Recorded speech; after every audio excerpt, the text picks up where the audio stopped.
creative energy, creative flow. The ovaries are the light bringers, the bringers of joy. They generate energy. And when we have this reverence, there is an empowered quality that we can connect to that is like none other. And it is completely you and yours. The way that you're talking about it is that it's this regenerative, powerful, filled with the wellspring of life. The Holy Grail. Holy Grail.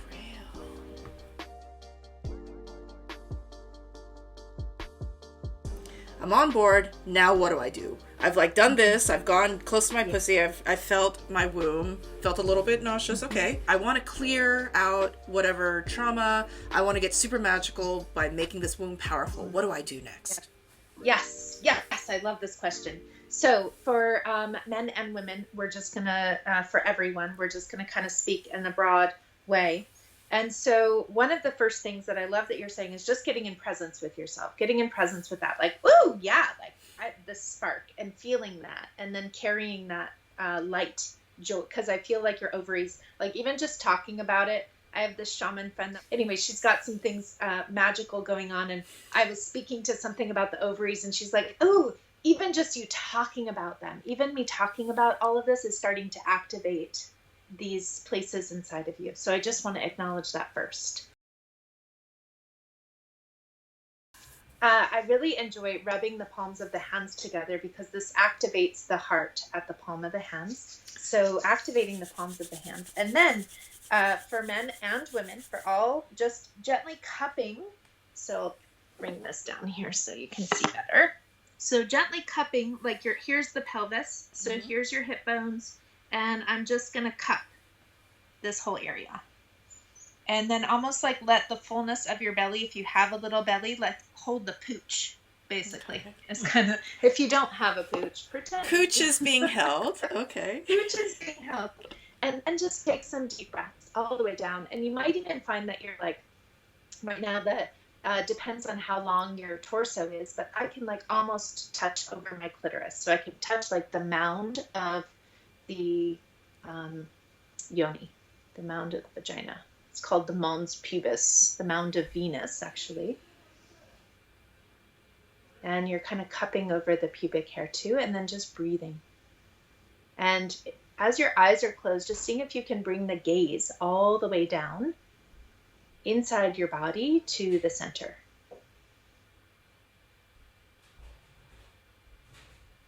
And taking just some nice deep breaths. And one of the things that the pelvis enjoys, because we do tend to get stuck in our heads, is to make sounds. So when we exhale through the mouth, we actually do a vibration. And that vibration is actually starting to massage and clear where there's been contraction. So it's almost you're going, it's you're drumming, but inside of yourself. Actually clearing the channels where there has been contraction. So I'll sound really weird if I do it here, but you want to try to get your I can feel it. I can feel it kind of vibrating there. Yes. Yeah. Exactly. Yeah. So try to get that tone down there.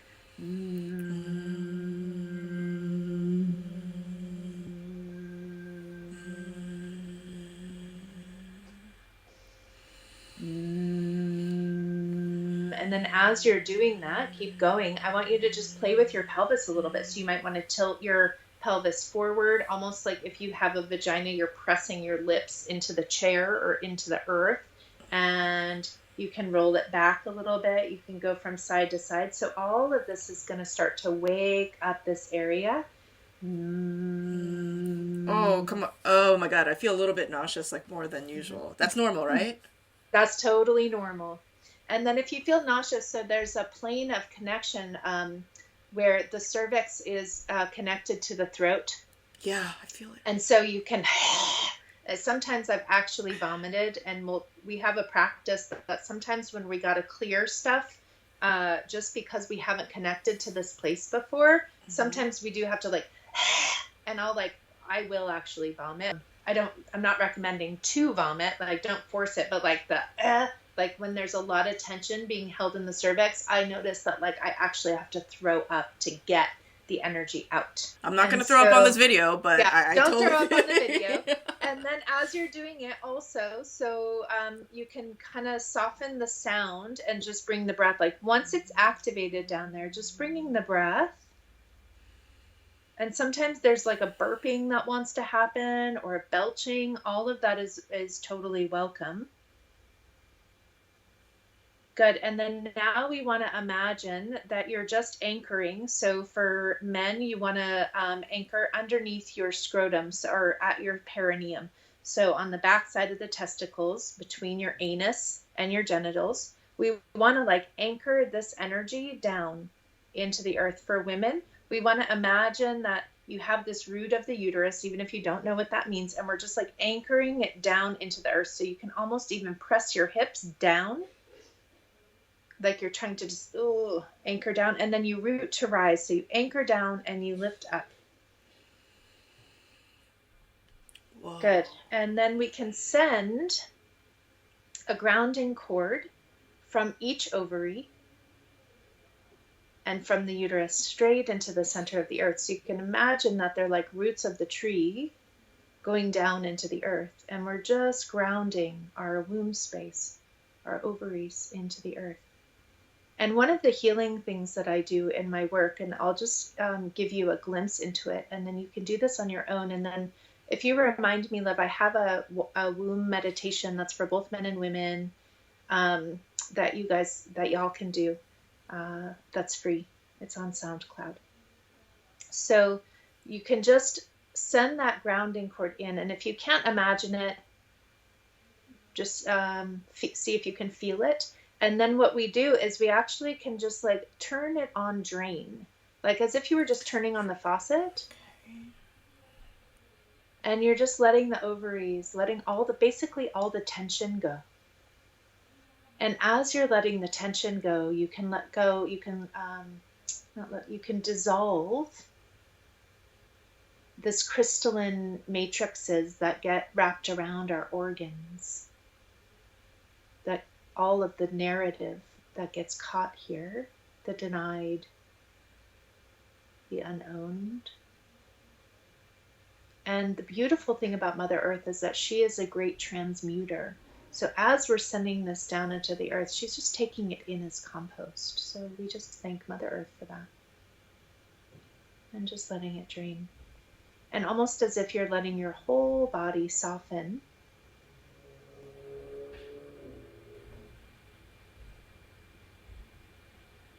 And for men, you can also really focus on the testicles and the penis and really let any tension there, any shame there, to just drain to the earth. There can be so much embarrassment that we have around our sex, around our organs, around sex, around how we smell, how we perform. We can just let all of that drain to the earth for right now in this moment.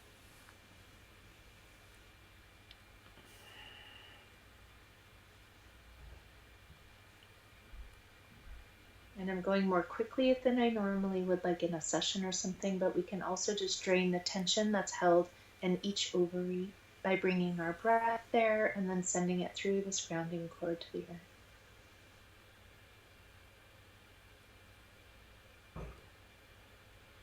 For women, sometimes there's armoring around the whole of the sex, around the opening, the labia, the clitoris, the G-spot. Just letting it all drain. And if you can't connect to your sex, you can squeeze it a little bit and then let it go, almost like you're pushing it out. Good. And you can squeeze a little bit and push it out. Good. And you might want to move the hips a little bit. If your feet are on the earth, I recommend kind of like stomping your feet onto the ground. This helps to open the channel. And if you're really feeling stagnation here, you can tap the knees together. This will open up the yin channel to our yoni, to our sex organs. Tapping the feet on the earth. And then if you feel like you need to shake it out, wiggle, move. Good. Good. And then just knowing that you can keep this going for a few moments as we continue to talk. Oh, that was a... Keeping it on release. I think a lot of people might do this hoping that they're going to feel like super like happy and light and energetic. But to be perfectly honest, maybe like on the video it's going to show like I was in a lot of discomfort. Yeah. Yeah. It's sort of like spring cleaning and going through all your shit. It's an emotionally uncomfortable sometimes to be like getting rid of stuff. Healing is not always pretty. And the beautiful thing is that the result, once we're really continually clearing and coming back. So whenever we clear, whenever we release something, we need to call ourselves fully back. So let's do that. So I want you to just close your eyes, everyone, and just exhale. Good. And you might want to sweep down your belly. You might want to sweep down your legs. Just see what feels good. Good. Good. Good. And we're going to just take a moment to turn that faucet off of release. Good. And dissolve those grounding cords from the ovaries and from the uterus all the way to the earth, or from the sex organs all the way to the earth. Dissolve that. Good. And now I want you to imagine a beautiful golden light. And this golden light is calibrated to your truest essence. And I want you to feel, if you could connect to like the feeling of your truest essence. And plant that seed of light right in the center of your pelvis, for men at the hara, for women in the womb space. For those that identify as women without a womb, go ahead and imagine the womb space. And let the seed of light be filled and illuminate the womb space with each breath. So let's take 5 full breaths. And the whole of the pelvis, the whole of the sex organs will be illuminated with this golden light. And then let's just take a moment to breathe all the way up to the heart. So our breasts as women are our yang organ to our yin organ of the pussy. So we want to breathe into our hearts. We want to connect the womb space, the hara, with the heart.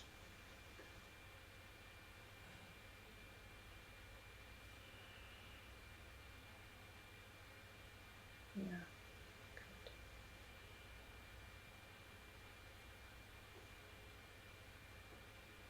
Good. In Taoism and Tao shamanism, they bring a little smile to the face. So they say that this inner smile cultivates a light and lightness within.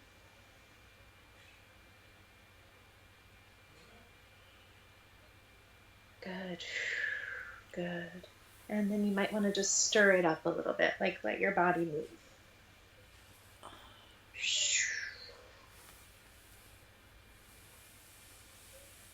Good. And if there's a practice that you have to just really center yourself, go ahead and do so now.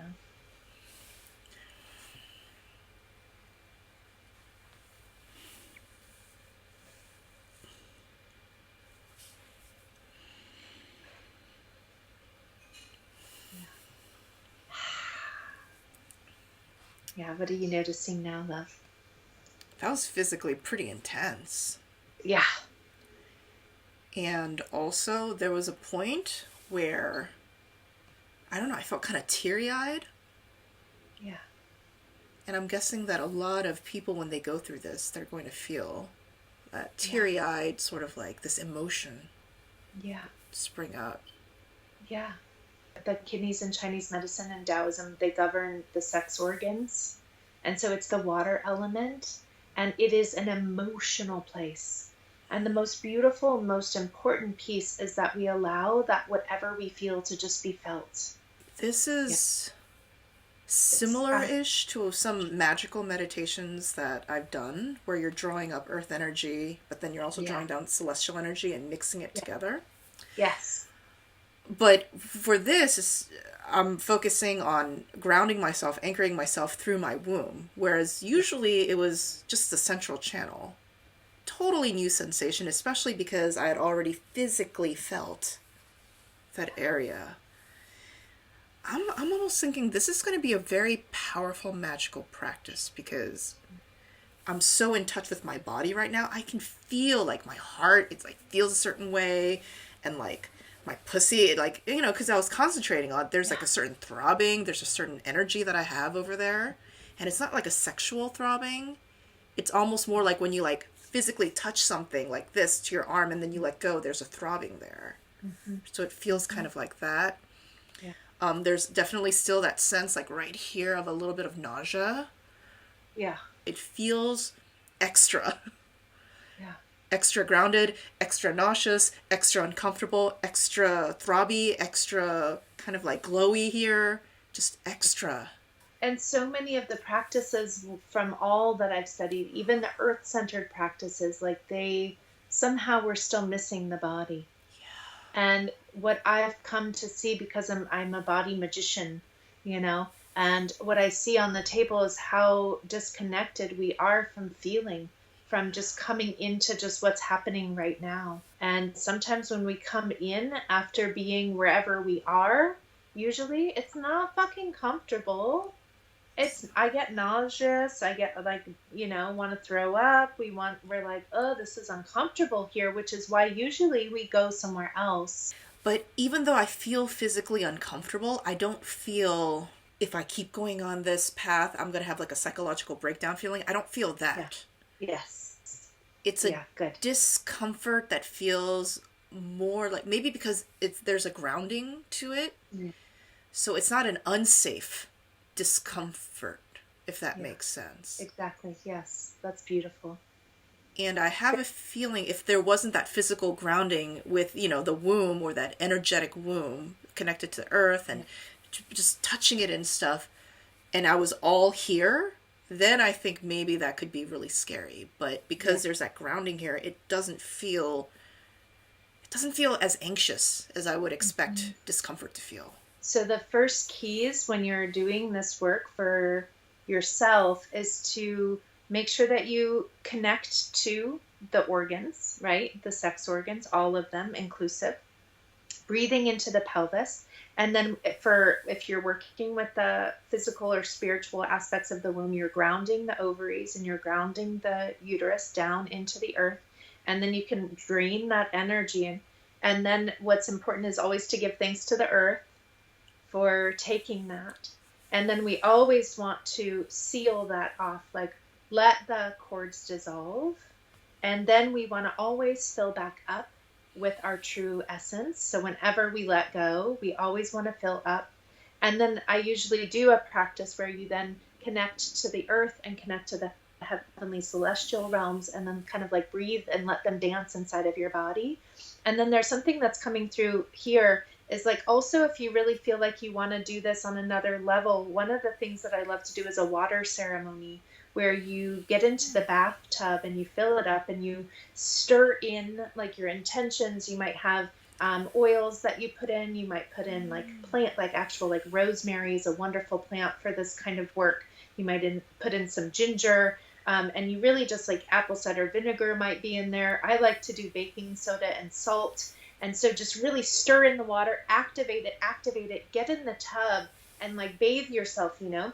And then when you're ready to do the draining, you let the drain go and you lay in there the entire time until all of the water has completely drained out of the tub. And then when you're ready to call yourself fully in, you just do a quick rinse in the shower. And because it gives your body this tangible like feeling.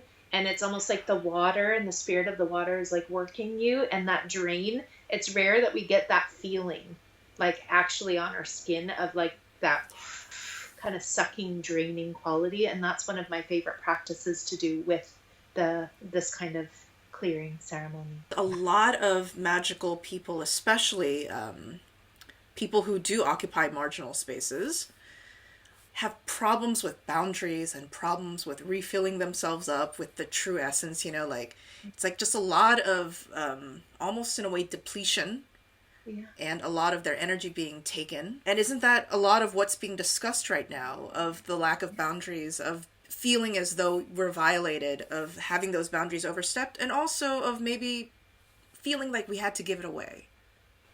We often give until we give out. And that's actually part of why I had to do my Siddhartha let go of my life, because seeing that many clients, I didn't actually have my own life. I worked all the time. I devoted everything to everybody else. I wouldn't eat because I would be, and somebody needed me in a session. So I was like in this like devotion, and how beautiful is that? But in the end, it was like nobody actually cared. When I needed something, nobody was there.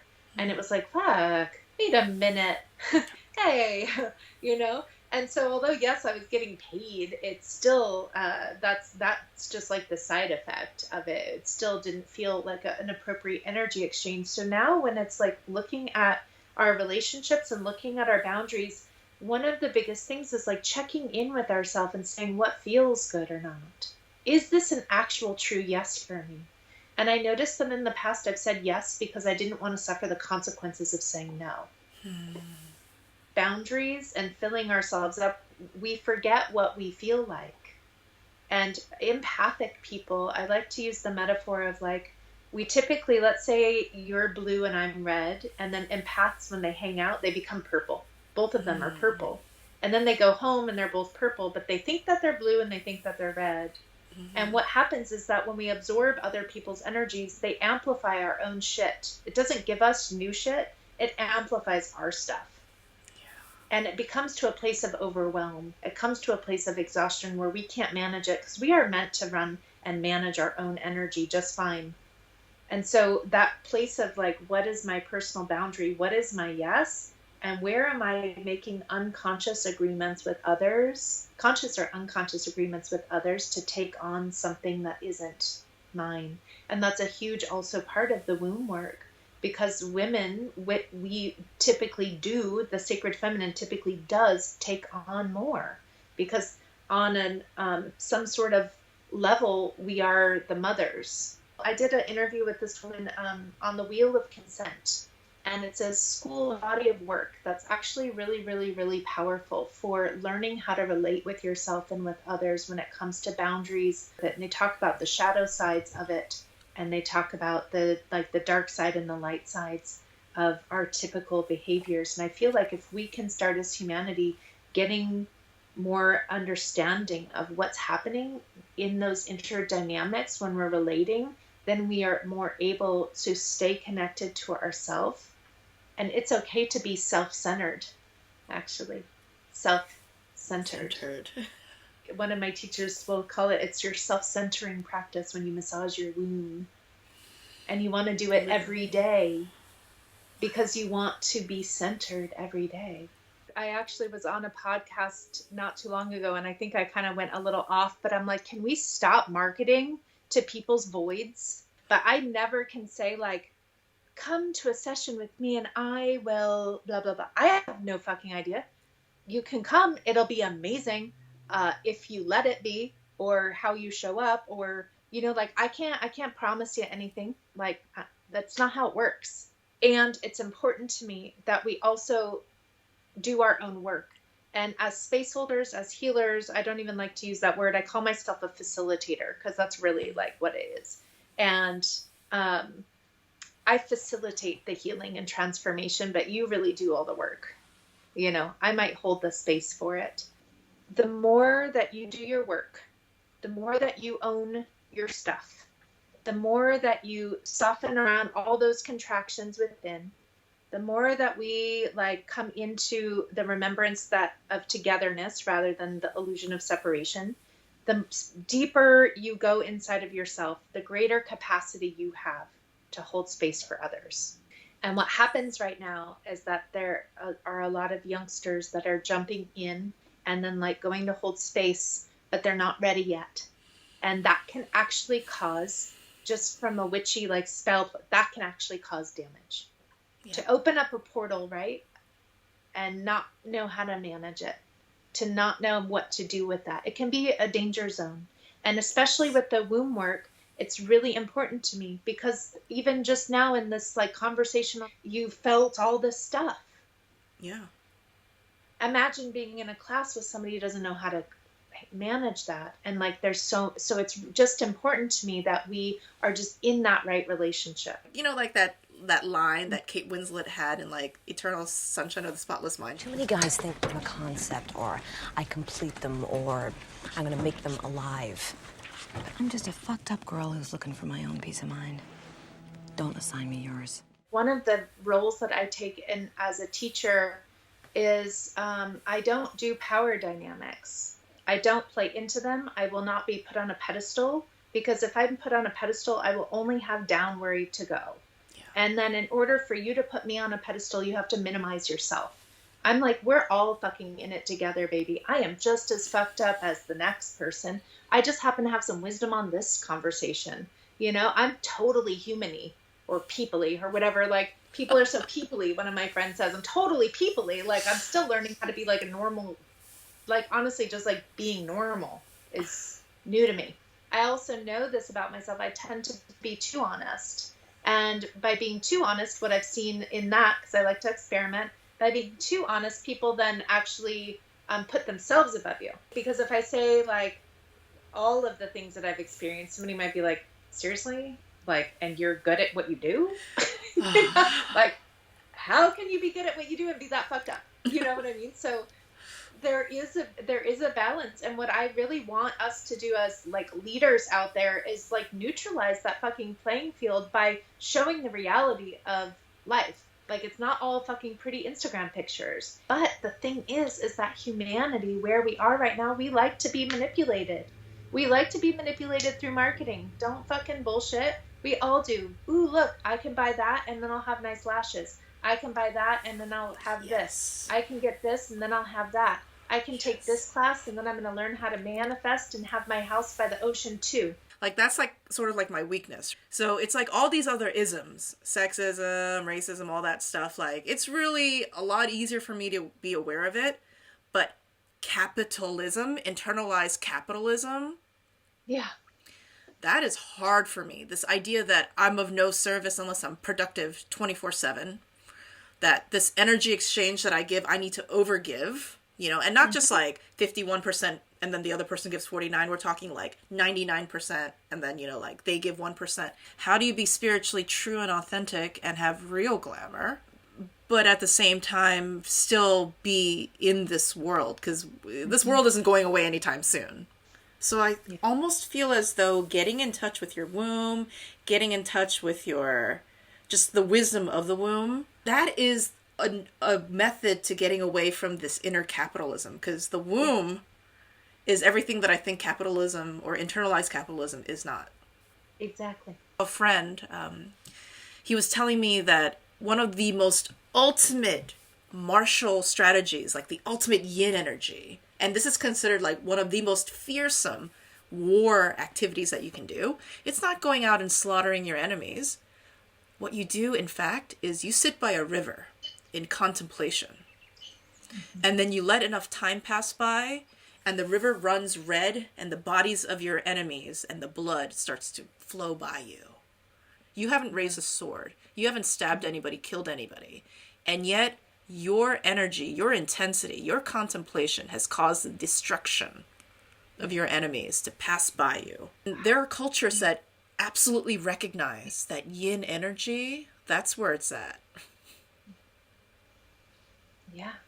We need that. We need the container. Mm-hmm. But the container needs the essence. Right. And right now, the healing world, the witchy world that's being presented, we'll just say, like the, what did you call, like the Gwyneth Paltrow spiritualism, the glue, that is missing the essence.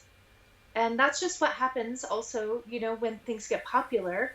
It's like now everybody should take turmeric. Well, turmeric isn't a plant that should be used for everybody. Like lavender isn't for everyone. Kava isn't for everyone. Well, you know, like we have this thing where it's just like, this is it. This is the new thing. But it's how we're thinking about it. It's not how it works. Yes. Every person has their own picture inside their... Every plant has its own picture. We got to find the right ones that match your thing, your energetic groove. And so it's like we start to miss the essence. We miss the true teachings. I wonder if aligning to our true will, maybe we can even say it's aligning the womb, aligning to our womb, aligning to our center, our true center. Yeah. That energetic womb. The true center. Yeah. And it's a lifetime process. I mean, I've been doing this work for a very long time, and I'm still learning from the experience. This has been such an amazing conversation. I really thought that we'd be focused on the womb, but what, basically your presence has transmitted to me, if I can use that vocabulary, is that healing the womb is holistically healing your life. Here we are talking about how aligning to the true will, as what Crowley, White Dude, says, may actually be literally aligning your womb, your energetic center. I was trying to describe why it's still hard for me to describe why I created the school called Wise Womb Medicine Path, but I actually have to give a diagram that we're working on that's actually it's a holistic system of medicine, and the womb is just the totem basically of it. But it's a whole system of medicine. It's interrelated. It's how we are. It's how to be a human and how to be in right relationship with yourself and with your superpowers and work on, and clear, and how to do it all in a way that actually works, not in the fluffy capitalist new agey, whatever surface. Where can people find you online? So my loves, you can go to naomilove.org or wisewomb.medicinepath.com. And you mentioned there's an apprenticeship program. You're going to be doing a teaching tour. Yeah. I have my teaching tour in the U.S. Next year I want to go to Europe, so we'll see about that. We have the Lunar Womb Temple. That one is right now focused for women. And then we have, and that's an online self-paced, beautiful, it's basically having sessions with me. It's just on the video and me teaching you specific practices that we teach in this work, and how to do your womb massage, and all of that stuff is in there as well. And then the apprenticeship programs. And then I'm actually wanting to create right now a mentorship portal. And that's for people who are in this realm of working with women or working in the health and healing industry, who need support, who need to have a guide who's been fucking doing it a long time and has a lot of experience in seeing clients and working with them. So for people who are practitioners and working with groups or facilitating that, to do talking circle basically to support that. So yeah. And then we have a womb apothecary. I will put all the links down below. I really hope that you guys are able to look at everything that she offers. Thank you so much for talking with me. I mean, I'm so excited. Thanks to Liv for telling me about you, and thanks to you. This was really amazing.